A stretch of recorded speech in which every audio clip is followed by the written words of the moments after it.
احمدہ و صلی علی رسولہ الکریم اما بعد فاعوذ باللہ من الشیطان الرجیم بسم اللہ الرحمن الرحیم مثل الذین ينفقون اموالهم فی سبیل اللہ کمثل حبۃ انبتت سبع سنابل فی کل سنبلۃ مئۃ حبۃ واللہ یضاعف لمن یشاء واللہ واسع علیم الذين ينفقون أموالهم في سبيل الله ثم لا يتبعون ما أنفقوا منا ولا أذى لهم أجرهم عند ربهم ولا خوف عليهم ولا هم يحزنون صدق اللہ العظیم۔ آج کی اس محفل میں ہم اللہ رب العالمین کے راستے میں اللہ کی راہ میں خرچ کرنے کے متعلق گفتگو کریں گے۔ سورہ بقرہ کی اس آیت مبارکہ 261 اور 262 کے اندر اللہ رب العالمین مثال کے ذریعہ سے ہم مسلمانوں کو سمجھا رہے ہیں۔ فرمایا کہ مثل الذین ينفقون اموالهم فی سبیل اللہ کمثل حبۃ، کہ ان لوگوں کی مثال جو اپنا مال اللہ کی راہ میں خرچ کرتے ہیں اس دانے کی طرح ہے جس نے 7 بالیاں اگائیں، ہر بالی میں 100 دانے، اور اللہ اس سے بھی زیادہ بڑھائے جس کے لیے چاہے، اور اللہ وسعت والا علم والا ہے۔ مثل الذین ينفقون اموالهم فی سبیل اللہ، اس آیت کے اس حصہ کے اندر اللہ رب العالمین فرماتے ہیں کہ ان لوگوں کی مثال جو اللہ کے راہ میں اپنا مال خرچ کرتے ہیں۔ راہ خدا میں خرچ کرنے والوں کی فضیلت ایک مثال کے ذریعے بیان کی جا رہی ہے۔ وہ یہ ہے کہ جیسے کوئی آدمی زمین میں ایک دانہ بیج ڈالتا ہے جس سے 7 بالیاں اگتی ہیں اور ہر بالی میں 100 دانے پیدا ہوتے ہیں، گویا کہ ایک دانہ بیج کے طور پر ڈالنے والا 700 گنا زیادہ حاصل کرتا ہے۔ اسی طرح جو شخص راہ خدا میں خرچ کرتا ہے اللہ تعالیٰ اسے اس کے اخلاص کے اعتبار سے 700 گنا زیادہ ثواب عطا فرماتا ہے، اور یہ بھی کوئی حد نہیں بلکہ اللہ تعالیٰ کے خزانے بھرے ہوئے ہیں، اور وہ کریم ہے، جواد ہے، جس کے لیے چاہے اسے اس سے بھی زیادہ ثواب عطا فرما دے۔ اسی طرح کئی جگہ پر اس طرح بھی آیا ہے جو نیکیوں کی بشارت کے بارے میں ہے، جیسا کہ پیدل حج کرنے پر بعض روایتوں کی روح سے ہر قدم پر 7 کروڑ نیکیاں ملتی ہیں۔ ثواب کے لحاظ سے دیکھا جائے تو ایک نیکی کا ثواب 10%، 10%، 10 گنا یا 20 گنا یا 70 گنا یا پھر 700 گنا فرمایا گیا، لیکن اس کے ساتھ ساتھ جس کا اخلاص اور بڑھتا ہے تو اللہ تعالیٰ ان 700 گنا سے بھی زیادہ کرتا رہتا ہے۔ جیسا کہ بعض اقوال میں ملتا ہے کہ اولیاء اللہ کی جو نیکی ہوتی ہے وہ رب جتنا چاہتا ہے، وہ 700 نہیں بلکہ جتنا چاہتا ہے اس نیکی کو بڑھا دیتا ہے، اس کا ثواب اس سے اتنا زیادہ اس کو عطا فرمایا جاتا ہے۔ نیکی کی تمام صورتوں میں خرچ کرنا اللہ کی راہ میں خرچ کرنا ہے، فی سبیل اللہ ہے وہ۔ اس آیت میں خرچ کرنے کا مطلق فرمایا گیا ہے، خواہ خرچ کرنا واجب ہو یا نیکی ہو، نفل ہو، تو نیکی کی تمام صورتوں میں خرچ کرنا شامل ہے، خواہ ہو کسی غریب کو کھانا کھلانا ہو، یا کسی کو کپڑے پہنانا ہو، کسی غریب کو دوائی لے کر دینا ہو، یا راشن دلانا ہو، کسی طالب علم کو کتاب خرید کر دینا ہو، یا کوئی شفا خانہ بنانا ہو، یا فوت شدگان کے ایصال ثواب کے لیے فقراء اور مساکین کو کھانا کھلانا ہو۔ ان تمام صورتوں میں یہ نیکی کی صورتیں ہیں، تو یہ جو خرچ کرنا ہے یہ اللہ کی راہ میں ہی خرچ کرنا ہے۔ اس سے آگے اللہ رب العالمین نے ارشاد فرمایا انبتت 7 سنابل، دانے نے 7 بالیاں اگائیں۔ یہاں فرمایا گیا کہ بیج کے طور پر ڈالے جانے والے دانے نے بالیاں اگائیں، حالانکہ اگانے والا حقیقت میں اللہ تعالیٰ ہی ہے، دانے کی طرف اس کی نسبت مجازی ہے۔ اب اس نسبت مجازی کو سمجھنے کی کوشش کرتے ہیں۔ نسبت مجازی جو ہے یہ جائز ہے، اس آیت سے معلوم ہو رہا ہے، حالانکہ دانے کے اندر تو کوئی طاقت نہیں ہے، اصل طاقت تو اللہ رب العالمین ہے، لیکن رب خود فرما رہا ہے کہ اس دانے نے 7 بالیاں اگائیں۔ نسبت مجازی کو سمجھتے ہیں۔ نسبت مجازی کرنا جائز ہے جب کہ یہ نسبت کرنے والا غیر خدا کو تصرف اور اختیار میں مستقل نہ سمجھے۔ اسی لیے یہ کہنا جائز ہے کہ یہ دوا جو ہے یہ نافع ہے، یعنی یہ دعا جو ہے وہ بیماری کو دور کرنے والی ہے، اور دوسری دوائی کے متعلق بندہ کہتا ہے کہ یہ دوائی مضر ہے، یہ ٹھیک نہیں ہے، یہ درد کی دافع ہے، یہ درد کی دافع نہیں ہے، یعنی کہ یہ درد کو دور کرنے والی ہے اور یہ درد کو دور کرنے والی نہیں ہے۔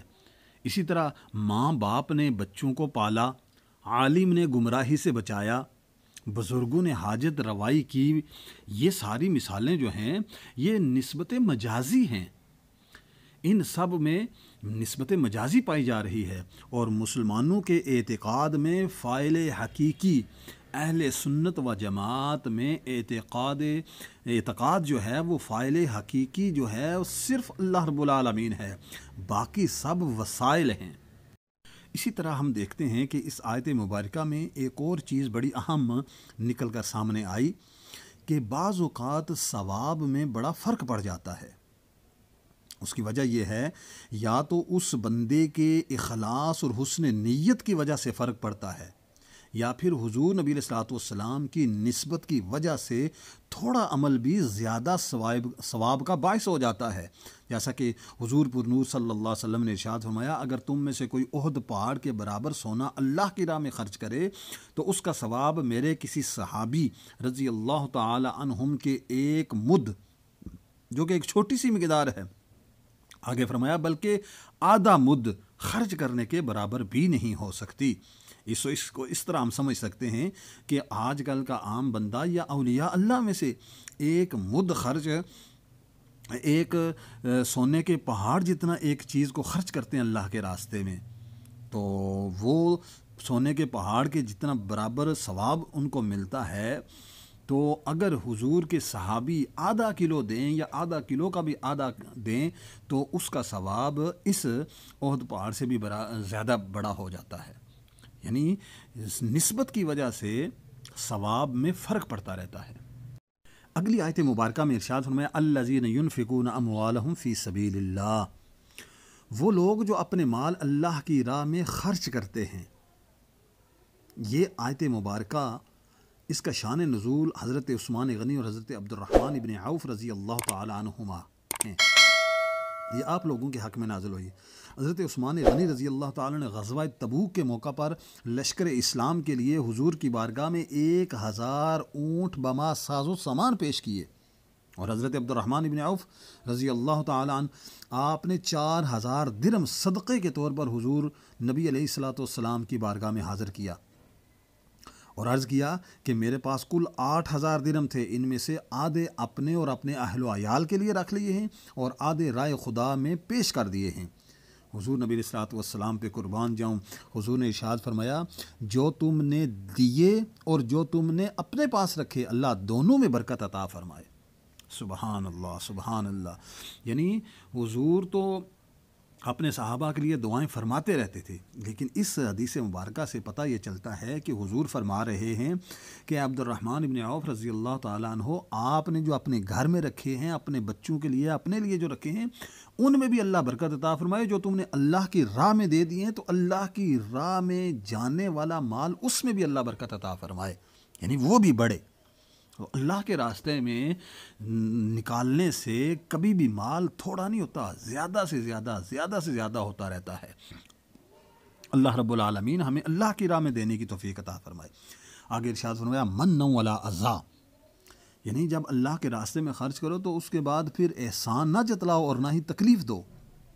یعنی صدقہ دینے کے بعد احسان جتلانا اور صدقہ دیا اور جسے صدقہ دیا اسے تکلیف دینا یہ ناجائز اور ممنوع ہے، اور اس سے صدقے کا ثواب بھی ضائع ہو جاتا ہے، جیسا کہ اسی صورت کی اگلی ایک دو آیتیں چھوڑ کر آگے ارشاد فرمایا سورہ بقرہ کی آیت نمبر 264 میں کہ احسان جتلا کر اور ایذا دے کر اپنے صدقات کو باطل نہ کرو۔ احسان جتلانا تو یہ ہے کہ دینے کے بعد دوسروں کے سامنے اظہار کریں کہ ہم نے تیرے ساتھ ایسے ایسے سلوک کیا، اور یوں اس کا دل میلا کریں گے، اور تکلیف دینا اسی کو کہتے ہیں، اور یہ بھی کہ اس کو ہم آر دلائیں کہ تو نادار تھا، ہم نے تیری مدد کی تھی، تو مفلس تھا، ہم نے تمہیں فلوس دیے تھے، تو مجبور تھا، تو نکما تھا، ہم نے تیری خبر گیری کی تھی.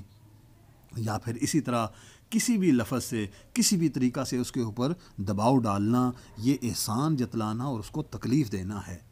جب صدقہ دینے کے بعد جب اللہ کے راستے میں کسی کو کچھ دے دیا تو اس کے بعد اس طرح ایذا دینا اور تکلیف دینا، فرمایا کہ ثواب کو ضائع کر دیا جاتا ہے. اس طرح یہ ثواب ضائع کر دینے کے مترادف ہے.